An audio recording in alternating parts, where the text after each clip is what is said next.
ay kami ay naririto na naman, bilis-bilis lamang pong lumipas ng isang linggo, no?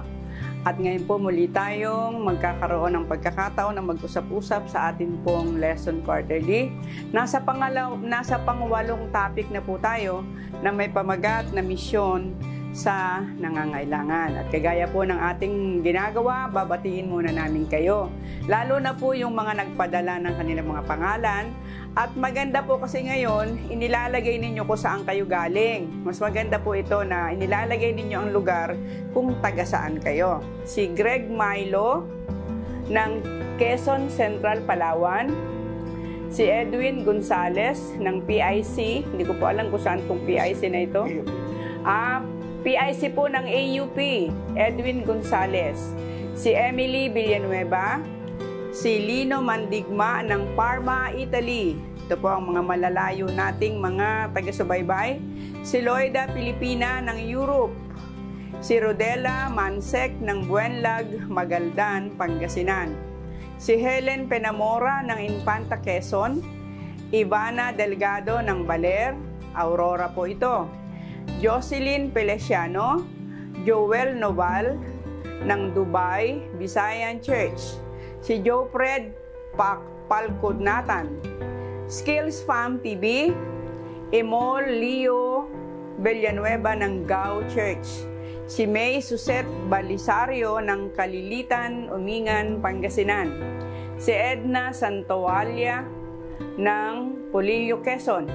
Si Helen Dayano ng Gasan, Marinduque. Si Abel and Noemi Risoltay ng Dinalupihan, Bataan. Si Ram Valdez, Bobby Arana, Roger Rabino ng Fort Bonifacio, Makati. Rogelio Reyes, Imelda Valencia ng Tugigaraw.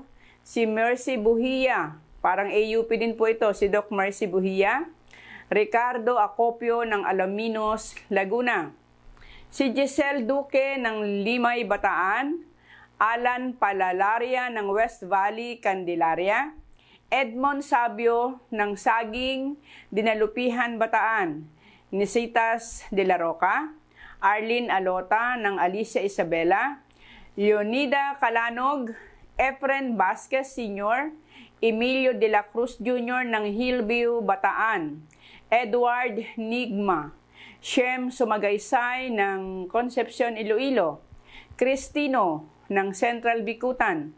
Maria Riza ng Cabo Negro, Montalban, Rizal. Manuel Dulio ng Florida Blanca, Pampanga po ito siguro. Anag Mercado ng Infanta, Quezon. Elder Jerry de la Cruz ng Iloilo. OG Reyes ng PH2 Mabuhay City. Herman Marasigan. Si Sister Nena Caperal po, ito po ay taga-Daet. Noemi Beriones ng Gatchitorena. Si Lorena Puma ng Italy. Emmanuel Arenas. Iluminada Hintay. Joe Onimeg ng Burias Island. Abel Risultay ng Dinalupihan, Bataan. Angela Oblea at John Marlowell Hamilya. Magandang araw po sa inyong lahat. At ngayon po, balik po tayo sa ating topic na pag-uusapan, misyon sa nangangailangan. At muli po tayo hihingi ng tulong ng ating Panginoon sa pamagitan po ni Pastor Levy Perdon. Sige po, tayo ay manalangin. Ama po namin banal, muli na naman kami lumalapit sa iyo. Patuloy po kami na nagpapasalamat, nagpupuri at dinadakila ka sapagkat patuloy po na kami iyong minamahal, kami iyong ginagabayan, kami inaingatan at patuloy na pinagpapala. Salamat po sapagkat patuloy mong tinutulungan kami upang maunawaan ang iyong banal na salita at kami iyong patuloy na tinutulungang mabago ang aming mga karakter upang kami ay maging handa para sa iyong banal na kaharian. O maraming salamat Ama sa iyong walang hanggang pag-ibig sa bawat isa sa amin. Ngayon po muli na naman kaming magbubukas ng iyong banal na salita, mag-aaral ng aming mga leksyon. Amin pong pakiusap ang banal na linisin po nawa ang aming puso't isipan, ihanda para sa katotohanan na iyong nais na ihayag sa bawat isa sa amin. At ang iyong banal na Espiritu siyang gumawang makapangyarihan sa aming puso't isipan Maluwalhati ang iyong pangalan at ang pangalan ng aming Panginoong sa Isus. Amen. Okay po, at narito po ngayon ang ating susing talata. Makikita po natin sa Matthew 25:40. At sasagot ang hari at sasabihin sa kanila, katotohanang sinasabi ko sa inyo, yamang ginawa ninyo ito sa isa sa pinakamaliit sa mga kapatid kong ito, ay sa akin ninyo ginawa. Narito po ang mga katanungan na ating pag-uusapan sa araw na ito. Number 1, ano ang mahalagang aral ang makukuha natin sa karanasan ng 4 na magkakaibigang nagdala kay Jesus ng isang lumpo? Pangalawa, ano naman ang paraan ng pagmimisyon? Nakikita natin sa kwento sa Juan 5:1-9. Number 3, gaano kahalaga sa Panginoon ang paglilingkod sa mga dayuhan, lalo't ang mga refugees? Pang-4, gaano ba kalawak ang gawaing iniaatas ng Espiritu sa mga alagad ni Kristo? At pang-5, ano ang batayan ng tunay na pag-ibig sa Diyos at kapwa-tao? Sa number 1 question po, babalik tayo. Ano ang mahalagang aral ang makukuha natin sa karanasan ng 4 na magkakaibigang nagdala kay Jesus ng isang lumpo?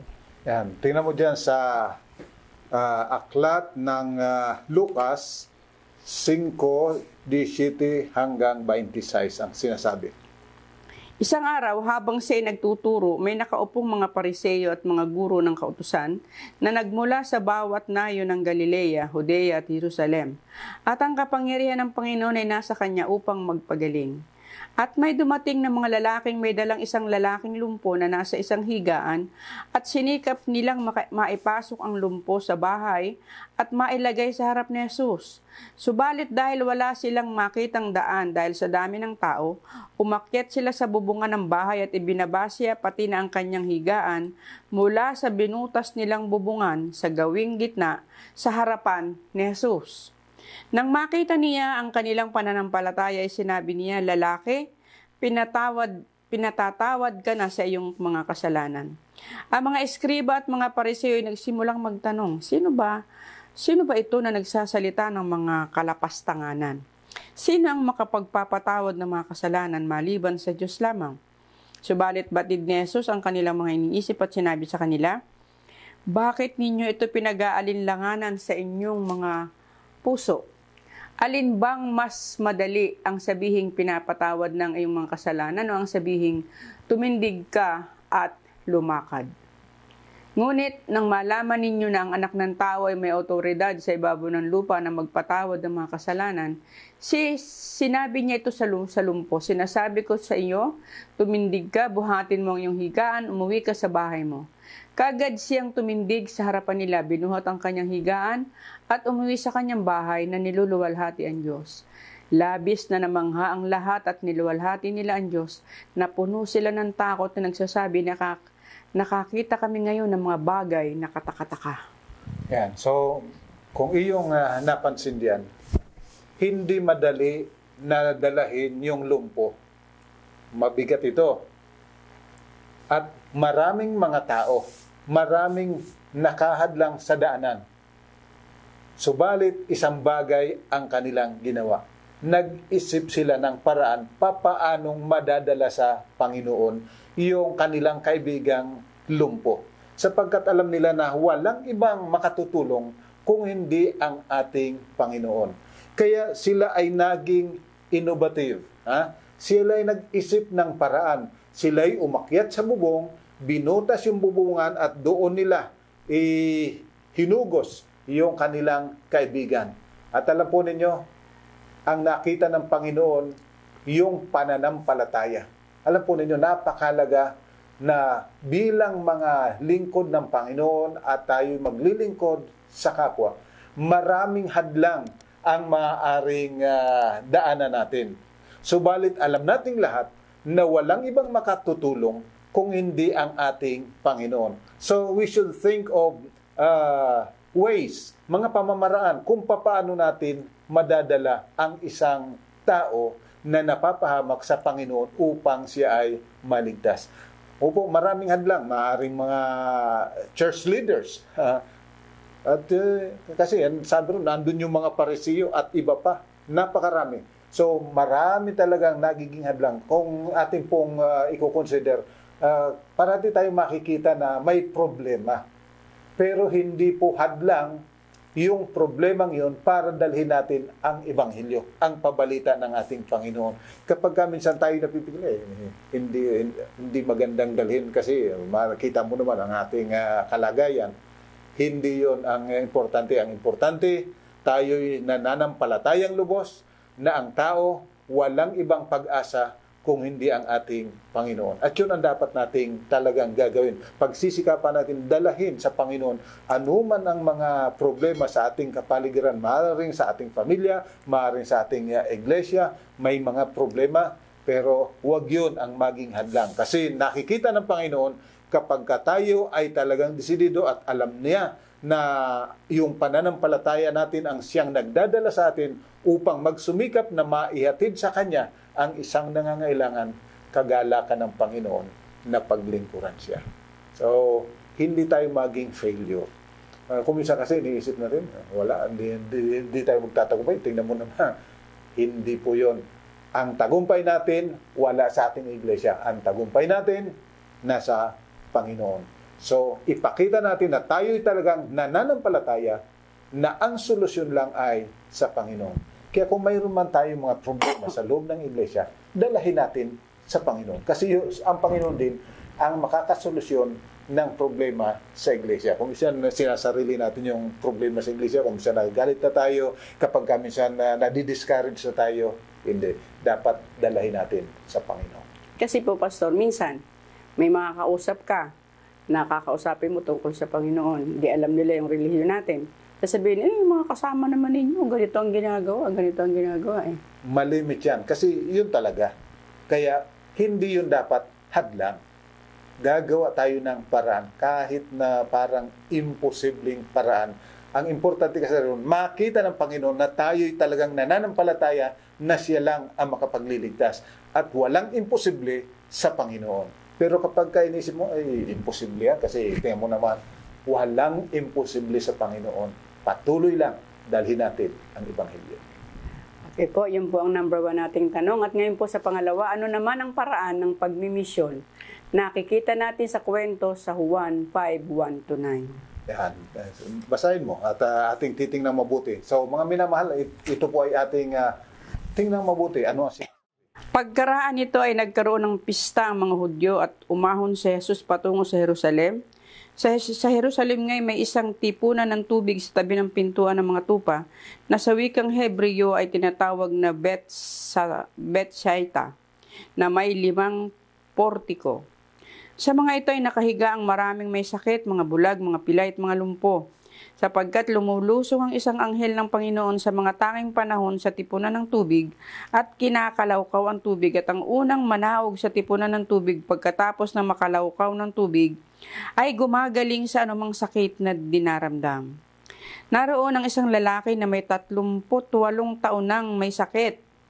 Nang makita ni Jesus na siya'y nakahiga at nalamang siya'y matagal nang may sakit, sinabi niya sa kanya, "Ibig mo bang gumaling?" Sumagot sa kanya ang lalaking may sakit, "Ginoo, walang taong maglusong sa akin sa pintuan ng tubig. Kapag kinakalag ko ang tubig at samantalang ako'y lumalapit ay nakalusong na munang iba bago ako." At sinabi sa kanya ni Jesus, "Bumangon ka, buhatin mo ang iyong higaan at lumakad ka." At kaagad gumaling ang lalaki, binuhat ang kanyang higaan at lumakad. Noon nga'y araw ng Sabat. Yan. So, mapansin mo rito ito ay pista. Ibig sabihin, maraming tao, marami ring handaan. At pangalawa, ito ay araw ng Sabat. Subalit, bakit ang Panginoon naroon sa portiko? Sa halip na pumunta roon sa karamihan ng mga tao, naandun siya sa portiko. Sapagkat ang wika, doon ay mayroong maraming may sakit. So ang Panginoon, ang kanyang layunin, makatulong sa mga nangangailangan. Madali na tayo ay matukso Sabado, kaya punta ako sa church. Sabagay, hindi rito sinabi kung umaga pa ito o hapon. Pero ang mahalaga, ang Panginoon nakikisalamuha hindi ron sa karamihan na masasaya, hindi ron sa karamihan na sagana sa kung ano ang kanilang gagawin, kundi naroon siya kasama ng maraming mga may sakit. Ibig sabihin, sinasabi rito na ang Panginoon naandun ang kanyang concern sa kung sino talaga ang nangangailangan. At ang wika po ni Ellen G. White, Christ method alone. Kinakailangan tayo'y nakikisalamuha kung saan yung mga nangangailangan. At doon sa mga nangangailangan, gagawa tayo ng ministeryo, ng paraan na makatulong sa kanila. Maring hindi lahat natin kayang tulungan. Kagaya nito, marami, pero pinili ng Panginoon yung pinaka nahihirapan sapagkat malao na siya ay may karamdaman. So, talagang naroon ang Panginoon para tulungan itong nangangailangan. Andun yung kanyang concern sa halip na andun siya sa loob ng templo o kaya'y na andun nakikisalamuha sa karamihan. Hindi. Ang kanyang iniisip yung nangangailangan. Yung karamihan, masasaya yon kasi piyesta. Pero mayroong mga tao na habang ang iba ay nagpipista, habang ang iba ay nagkakatuwaan, andun at sila ay naghihirap. So, kinakailangan makita yung ating concern, kagaya ng concern ng ating Panginoon. At tandaan, Christ method alone. Yun po, Christ method alone ang magdadala sa atin ng tunay na tagumpay. So, ang sinasabi po rito, tayo'y maging alerto palagi. Ha? May fellowship tayo. Alam po ninyo, kapag kami sa fellowship, mayroon diyang walang dalang baon. Hahanapin natin yun at ating tutulungan na sila yung huwag namang mapahiya at huwag aalis ng gutom. Ha? So, ganun po. Kinakailangan makita po ang concern. At alam po ninyo, kapag kayong ating concern sa ating mga bisita, sa mga taong nasa kapaligiran natin, ay nadama nila, matutuwa sila na parating makasama natin. Ayan. Ngayon naman po sa pangatlong katanungan, gaano kahalaga sa Panginoon ang paglilingkod sa mga dayuhan, lalo't ang mga refugees? Yan. Sa panahong ito, napakarami. Lalo na ngayon may digmaan sa Israel, doon sa Gaza, may digmaan sa Ukraine, at marami pang mga digmaan. Kahit dito sa atin, sa Pilipinas, maraming digmaan. Ay maraming tao ang nadi-displace sa kanilang mga lugar. Ano ang sinasabi ng banal na kasulatan na ating marapat na gawin? Sa Deuteronomio 10:19, ano ang sinasabi? Ibigin ninyo ang mga dayuhan sapagkat kayo'y naging mga dayuhan din sa lupain ng Ehipto. Yan. So sabi riyan ay iibigin natin yung mga dayuhan. Alam po ninyo, mahirap na maging dayuhan. Siguro po naranasan na rin ninyo. Ikaw naranasan mo na rin siguro na pumunta sa ibang lugar na wala kang kakilala. Napakahirap ng talagang nandun ka sa wala kang kakilala, wala kang kaibigan.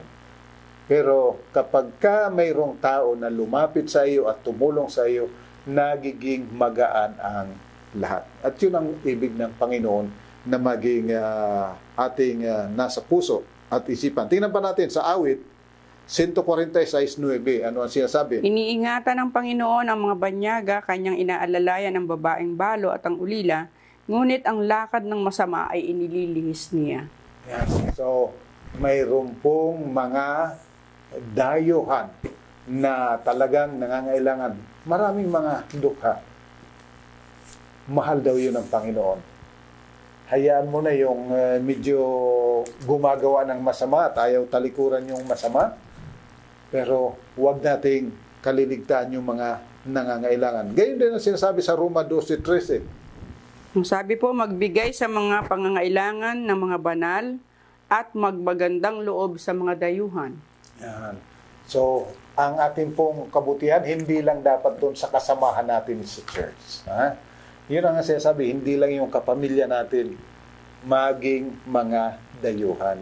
Sapagkat napakahirap talaga ng sitwasyon ng isang maging dayuhan. Mapunta ka sa isang lugar na lalo na kung hindi mo naman inibig na mapunta ron, subalit napunta ka. Kagaya ng mga refugees na nagiging biktima ng paglalaban-laban ng mga iba't ibang mga faction. Kaya napakahalaga na titingnan natin.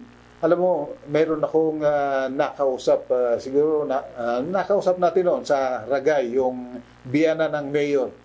Ang sabi niya, nung siya'y pumunta sa Canada, doon siya nahikayat sapagkat yung mga Adventista, alam na yung pangangailangan ng pumupunta ron.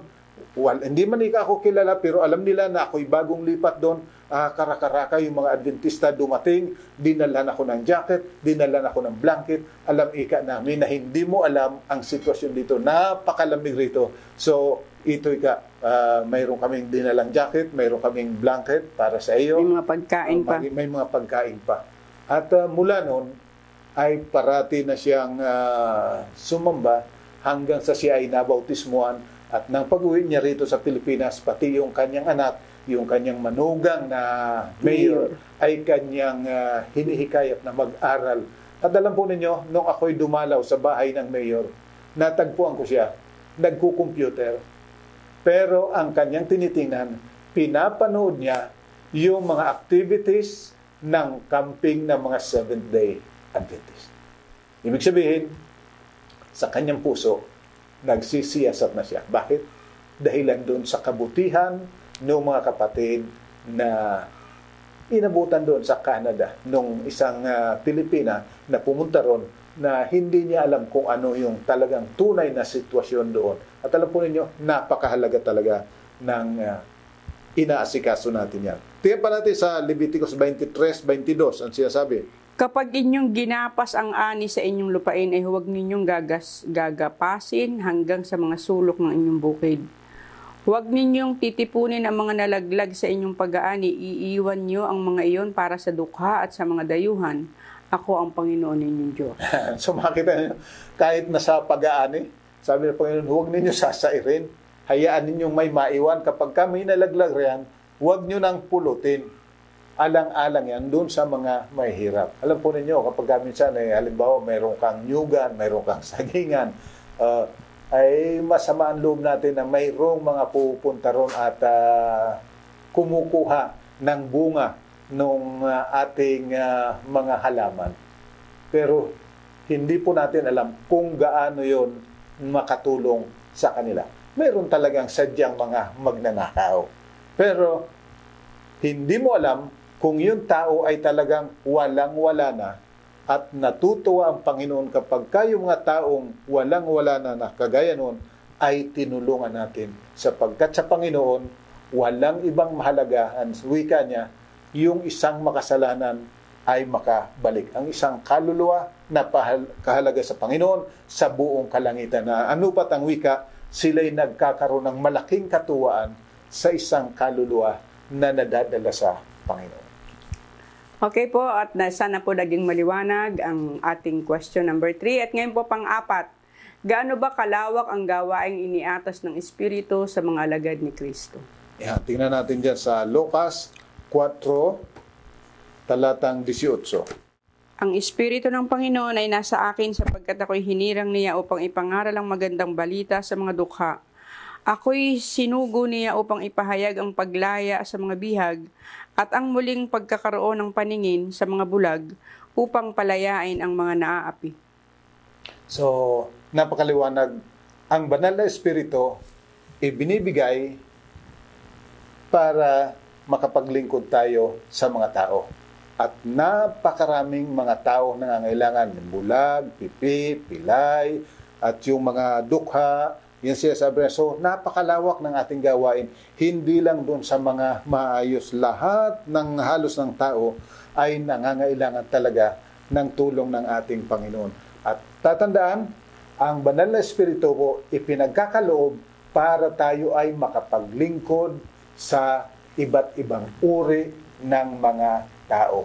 Kaya kapag tayo'y namili lang ng ating paglilingkuran, hindi natin sinusunod ang layunin ng pagkakaloob ng banal na Espiritu. Tingnan pa natin sa Mateo 25:34 hanggang 40. Pagkatapos ay sasabihin ng hari sa mga nasa kanyang kanan, Halika kayo mga pinagpala ng aking Ama, mamanahin ninyo ang kahariang inihanda para sa inyo mula sa pagkatatag ng sanlibutan. Sapagkat ako'y nagutom at binigyan niyo ako ng pagkain, ako'y nauhaw, binigyan niyo ako ng inumin, ako'y taga-ibang bayan at ako'y inyong pinatuloy.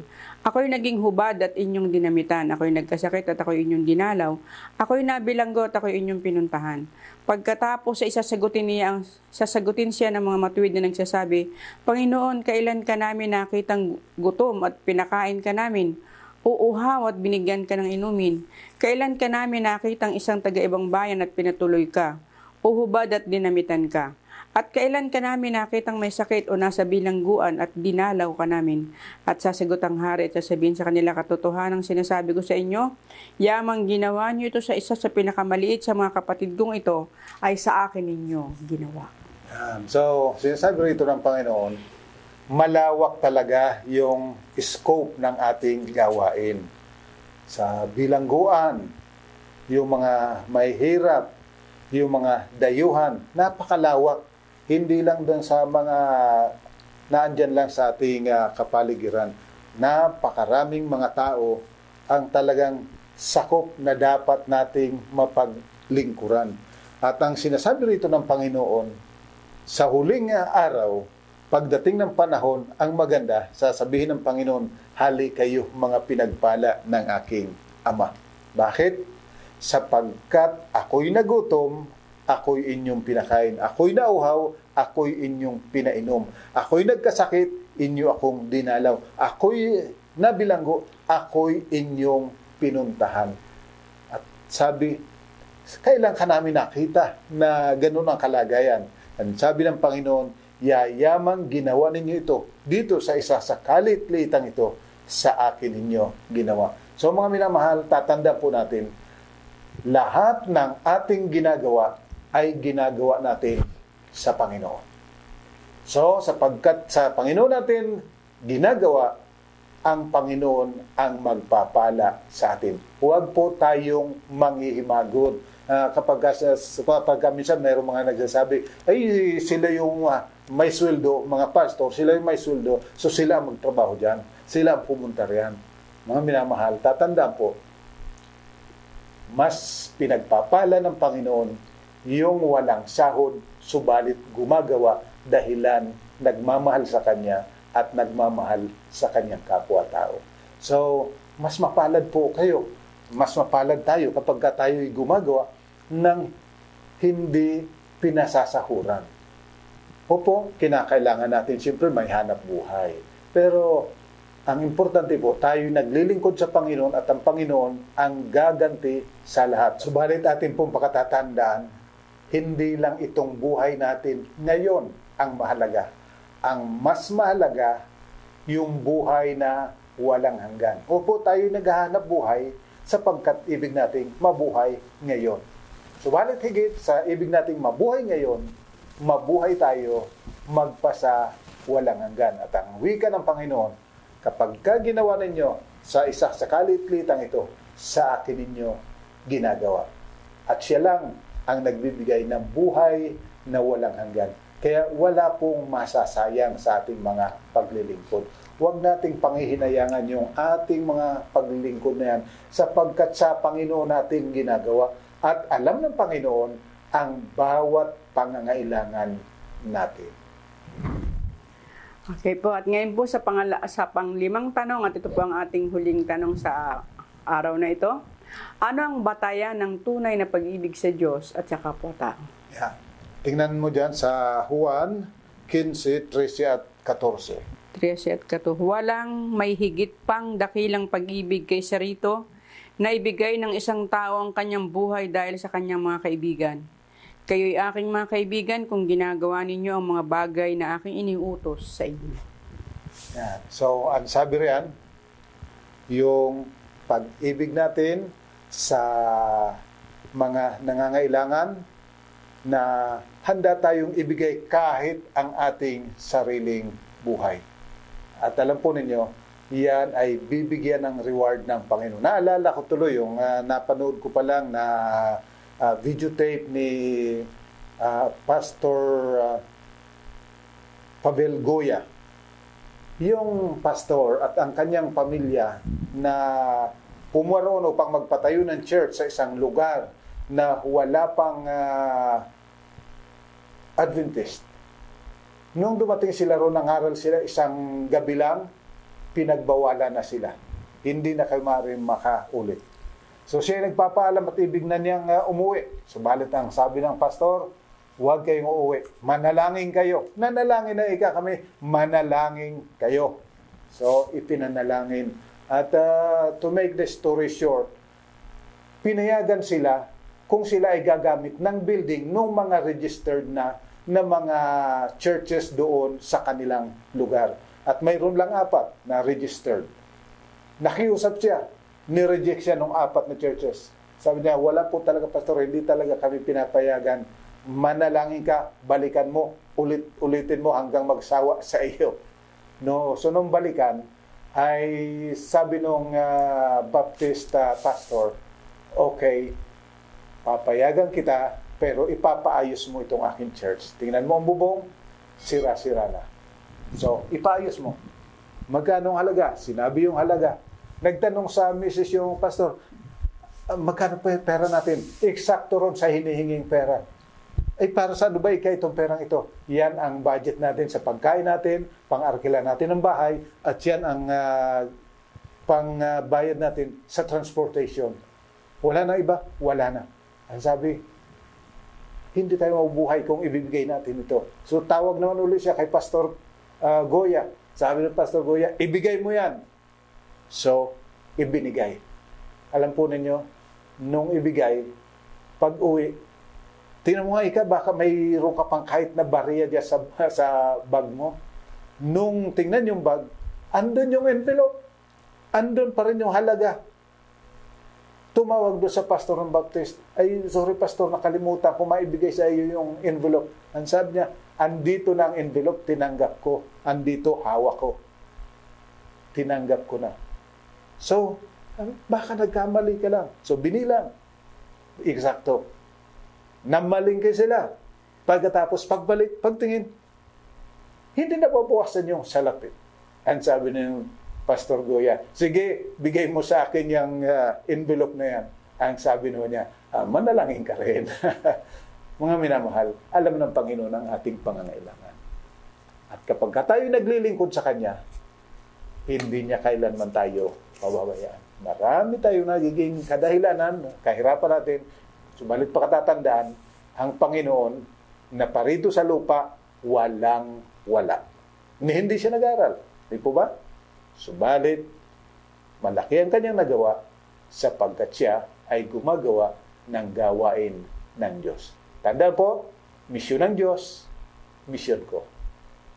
Kaya walang imposible sapagkat ang misyon ko, misyon ng Diyos. At diyan po natatapos ang ating talakayan ngayong araw na ito. At iiwan po namin sa inyo ang summary ng ating mga pinag-usapan ngayon. Number 1, ang magdala ng isang makasalanan sa Panginoon ay hindi madaling gawain. Subalit kailangan nating maging innovative. Pangalawa, Christ's method alone will bring true success sa ating pagdadala ng pabalita ng kalangitan. Pangtatlo, bahagi ng paglilingkod ang inaasahan ng Diyos sa atin ay ang pagkalinga sa mga dayuhan. Pang-apat, ang Espiritu ng Diyos ay ibinibigay sa layuning tayo ay makapaglingkod sa mga nangangailangan. At panglima, ang pag-ibig ng Diyos ay gayon na lamang na Kanyang ibinigay ang Kanyang sariling buhay.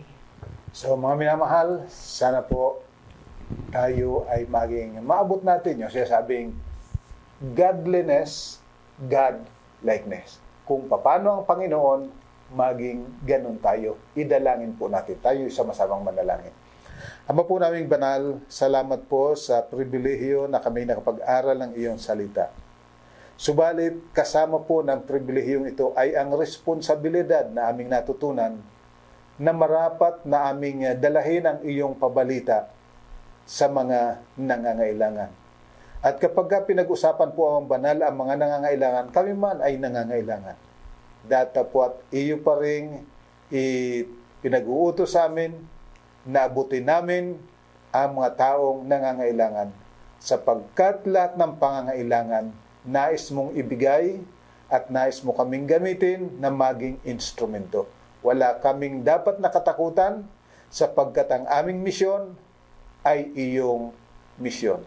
Palibas ay iyong misyon, ibibigay mo ang lahat ng pangangailangan ayon sa aming mga pangangailangan na nasa sumpungan sa araw-araw. Kaya mga banal, tulungan lang nawa po kami na magkaroon ng iba yung pananampalataya, iba yung pagmamahal sa iyo at sa aming kapwa.